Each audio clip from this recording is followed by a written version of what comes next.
ગુજરાતમાં દારૂબંધીના પોલીસ કર્મચારીઓ દ્વારા લીરે લીરા ઉડાવવામાં આવ્યા હોય તેવી વિગત સામે આવી છે। વડોદરામાં હેડ કોન્સ્ટેબલનો પોલીસ સ્ટેશન બહાર નશામાં હોબાળો કરતો વિડીયો સામે આવ્યો છે।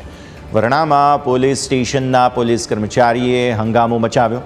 નોકરીથી છૂટી અને પોતાની સોસાયટીના રહીશો સાથે પોલીસ કર્મચારીએ માથાકૂટ પણ કરી। માથાકૂટ કરતા સ્થાનિકો નશેડીને પોલીસ સ્ટેશન લઈ ગયા અને પોલીસ સ્ટેશનમાં પણ નશેડી પોલીસ કર્મીએ ધમકી આપી। મકરપુરા પોલીસે કોન્સ્ટેબલ અમિત પરમારની ધરપકડ કરી છે।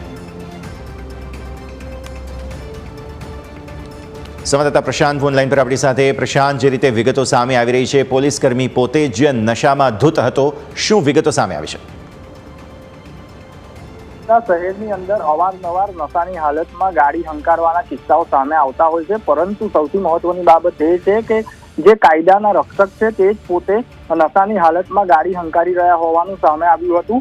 વરનાના પોલીસ સ્ટેશન મથકમાં હેડ કોન્સ્ટેબલ તરીકે ફરજ બજાવતા અમિત પરમાર ગત રોજ મોડી રાતે નશાની હાલતમાં ગાડી લઈને નીકળ્યા હતા અને સ્થાનિક જે સોસાયટીના રહીશો હતા તેમની સાથે ઝઘડો કર્યો હતો, જેને પગલે હંગામો સર્જાયો હતો। સ્થાનિક લોકો ભેગા થઈ અને અમિત પરમારની અટકાયત કરી હતી। અમિતને પકડી અને પોલીસ હવાલે કર્યો હતો।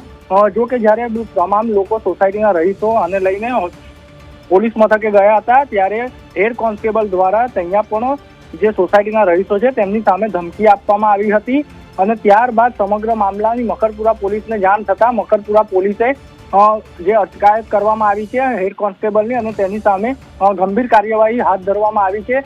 ત્યારે સૌથી મહત્વની બાબત એ છે કે જ્યારે કાયદાના રક્ષક જ આ રીતના સોસાયટીના રહીશોને અને નાગરિકોને હેરાન કરતા હોય તો અન્ય વ્યક્તિની શું આ લોકો કાર્યવાહી કરશે, તે સૌથી મોટો સવાલ ઉભો થયો છે। ત્યારે હવે સ્થાનિકોમાં ચર્ચા છે કે પોલીસ કર્મી ઉપર જ પોલીસ કયા પ્રકારની એક્શન લેશે તે જોવાનું રહ્યું। બિલકુલ, ખૂબ ખૂબ આભાર આપનો અમારા સાથે જોડાવા માટે।